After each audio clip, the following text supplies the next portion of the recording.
আজকে তোমাদের নিয়ে এসেছি রাষ্ট্রবিজ্ঞান অর্থাৎ পলিটিক্যাল সায়েন্স। দেখতে পাচ্ছ এই সময় আমাদের পলিটিক্সটা কীভাবে জমে উঠেছে। এই তোমরা পলিটিক্যাল সায়েন্স, সেই পলিটিক্যাল সায়েন্স তোমাদের আজকের ভিডিও। পলিটিক্স ভালোভাবে করতে গেলে, সুচতুরভাবে পলিটিক্স করতে গেলে পলিটিক্যাল সায়েন্স তো খুব ভালো করে পড়তেই হবে। বন্ধুরা, welcome to my channel Triyasha study centre. Triyasha study সেন্টারের পক্ষ থেকে আমি প্রতাপ, তোমাদের সকলকে জানাই স্বাগতম।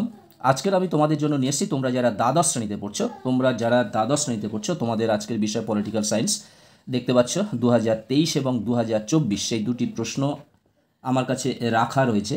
আর তোমাদের আজকের পলিটিক্যাল সায়েন্সের যে 3 নম্বর অধ্যায় অর্থাৎ বিদেশ নীতি বা পররাষ্ট্রনীতি, এই চ্যাপ্টার থেকে আমি ইম্পর্টেন্ট কয়েকটি এমসিকিউ নিয়ে এসেছি এবং এর ভিতরে দু একটা জিনিস তোমাদের বোঝার আছে, সেগুলি আমি মাঝে মাঝে আমি সেগুলো নিয়ে আসবো, এবারে আলোচনা করব। অর্থাৎ তোমাদের যে পড়াটা, সেই পড়াটার কিছুটা তোমাদেরকে আমি বোঝানোর চেষ্টা করব। তবে আমি আজকের নিয়ে এসেছি তোমাদের জন্য 17 থেকে 18টা ইম্পর্টেন্ট এমসিকিউ। এই অধ্যায় থেকে তোমাদের তিনটি নাম্বার থাকে, এমসিকিউতে তোমাদের তিনটি নাম্বার থাকে। তোমাদের দ্বিতীয় অধ্যায় থেকে এমসিকিউ এবং এসএকিউ হয়েই গিয়েছে, কোনো একের অধ্যায় থেকে কোনো এমসিকিউ এসএকিউ নেই। ফলে আমি আজকে তৃতীয় অধ্যায় থেকে নিয়ে এসেছি, এর নেক্সট পরে তোমাদের প্রথম অধ্যায় থেকে এলএকিউটা দিয়ে দেবো, ইম্পর্টেন্ট এলএকিউ। দেখো, বিদেশ নীতির কথা বলা হয়েছে। বিদেশ নীতিটা কি? এই চ্যাপ্টারটির নাম হলো বিদেশ নীতি। দেখো, আন্তর্জাতিক সম্পর্কের লেখক চার্লস বার্টন মার্শাল, তিনি একটি গ্রন্থ লিখেছেন এই ফরেন পলিসি নিয়ে, নাম হলো দি লিমিটস অফ ফরেন পলিসি। এই লিমিটস অফ ফরেন পলিসি এই রচনাতে বিদেশ নীতির সংজ্ঞা নির্ধারণ করতে গিয়ে তিনি সংক্ষেপে বলেছেন যে আন্তর্জাতিক ক্ষেত্রে রাষ্ট্র যে সকল ক্রিয়াকলাপ সম্পন্ন করে থাকে অথবা করতে চায় তার সমষ্টি হলো বিদেশ নীতি। আন্তর্জাতিক ক্ষেত্রে, আন্তর্জাতিক কথাটা তো বুঝতে পারছো যে এক দেশের সঙ্গে আরেকটা দেশের যে ক্রিয়াকলাপ বা কার্যকলাপ, এই ক্ষেত্রে যে সকল কাজকর্ম বা ক্রিয়াকর্ম সম্পাদন করতে চায় অর্থাৎ তার জাতীয় স্বার্থ রক্ষা, যে দেশের জাতীয় স্বার্থ রক্ষা করতে গেলে কী করতে হবে, তার জন্য তিনি যে বিদেশ নীতি, যে নীতি গ্রহণ করেন বিদেশের সঙ্গে, অবশ্যই বিদেশের সঙ্গে, সেই নীতির নাম হলো পররাষ্ট্র নীতি বা বিদেশ নীতি। জাতীয় স্বার্থ রক্ষা হলো বিদেশ নীতির প্রধান উদ্দেশ্য।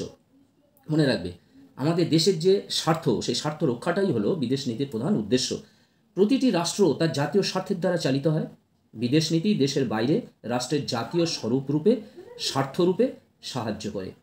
বাস্তববাদী লেখকরা অবশ্য মনে করেন যে বর্তমান দিনের যে রাজনীতি অর্থাৎ আন্তর্জাতিক ব্যবস্থায় রাষ্ট্রের ক্ষমতা বৃদ্ধি ও প্রভাব প্রতিপত্তির প্রসার ঘটানো।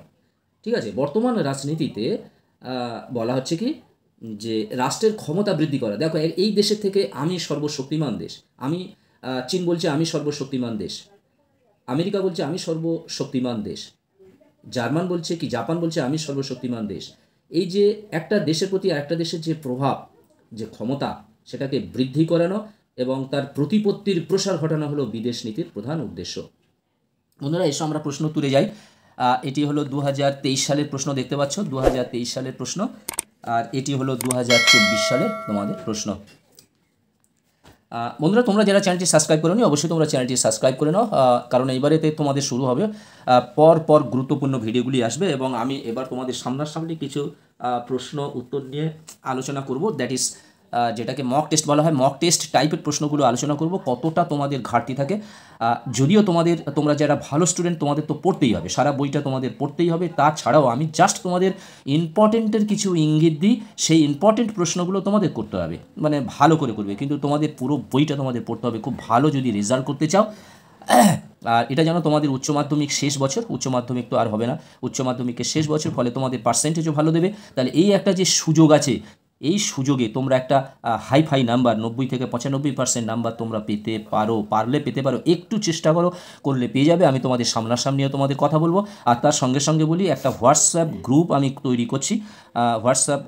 তৈরি করছি, আমি তোমাদের ভিডিওর মাধ্যমে সেই নাম্বারটা দিয়ে দেবো, যত সম্ভব আমি রবিবার অর্থাৎ কালকে তোমাদের দিয়ে দেবো। হোয়াটসঅ্যাপ গ্রুপটা বানিয়েই তোমাদেরকে দিয়ে দেবো। তোমরা যাদের ইচ্ছা আছে, তোমরা হোয়াটসঅ্যাপে কথা বলতে চাও এবং আমার যে মেসেজ, যে কোন দিনে কি ভিডিও ছাড়ছি, এই মেসেজটা তোমরা যদি পেতে চাও এবং কখন তোমাদের ভিডিওটি যাচ্ছে সেই মেসেজে আমি পাঠাবো, তাহলে তোমাদের পক্ষে অনেকটা সুবিধা হবে। এসো আমরা প্রশ্ন উত্তরগুলো পড়ে নিই। দেখো একের দাগে বলছে ভারত পাক সিমলা চুক্তি সম্পাদিত হয়েছিল 1965, 1972, 1975, 1978 খ্রিস্টাব্দে। অ্যান্সার হবে 1972 খ্রিস্টাব্দে, অপশান বি। সার্ক প্রতিষ্ঠিত হয় যে সালে প্রথম শীর্ষ সম্মেলন, অর্থাৎ এই প্রশ্নটা ঘুরিয়ে পড়তে পারে যদি বলে সার্কের প্রথম শীর্ষ সম্মেলন কত খ্রিস্টাব্দে হয়েছিল, 1985। আবার যদি বলে সার্ক প্রতিষ্ঠিত হয় যে সালে, 1985। অপশানটা করলাম না। তিনের দাগের প্রশ্ন বর্তমানে সার্কের সদস্য সংখ্যা হলো 7টি, 8টি, 9টি, 10টি, অর্থাৎ 8টি দেশ। চারে ভারত চীন সীমানা নিয়ে বিরোধ হয় 1961, 1971, 1972, 1962। অ্যান্সার হবে 1962 খ্রিস্টাব্দে, অর্থাৎ অপশান ডি।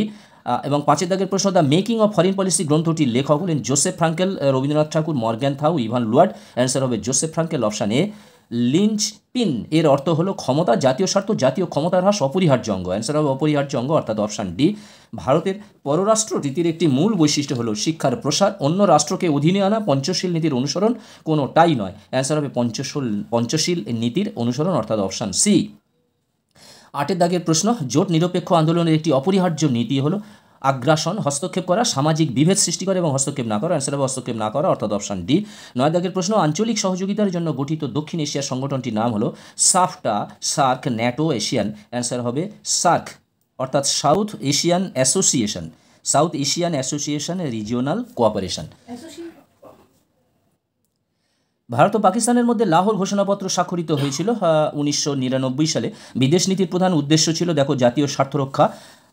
সুচিন্তিতভাবে নির্ধারিত জাতীয় স্বার্থসমূহ সম্পর্কে সুবিন্যস্ত বিবৃতি হলো পররাষ্ট্রনীতি, বলেছেন এইচ হার্টম্যান। 1991 সালে ভারতের যে প্রধানমন্ত্রী থাকাকালীন বাজার অর্থনীতির সূত্রপাত ঘটে। তৎকালীন ভারতের প্রধানমন্ত্রী ছিলেন নরসিমহা রাও। সার্কের নবীনতম সদস্য রাষ্ট্র হলো আফগানিস্তান। কোন রাষ্ট্র সার্কের সদস্য পদ পায়নি? চীন। এর বিরোধিতা করেছিল কিন্তু ভারত। চীন। সাপটা চুক্তি সম্পাদিত হয় 7ম শীর্ষ সম্মেলনে। সাপটা চুক্তিটি সম্পাদিত ছিল ইসলামাবাদে, অর্থাৎ কোন শহরে হয়েছিল? প্রশ্নটি হলো ইসলামাবাদে।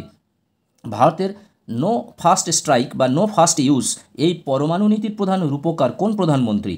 অটল বিহারী বাজপেয়ী। ভারতের জোট নিরপেক্ষতা নীতির প্রধান রূপকার কে ছিলেন? জওহরলাল নেহেরু, সংক্ষেপে জেএল নেহেরু। সার্কের চতুর্থ শীর্ষ সম্মেলন গৃহীত হয় কন্যাবর্ষ 1990।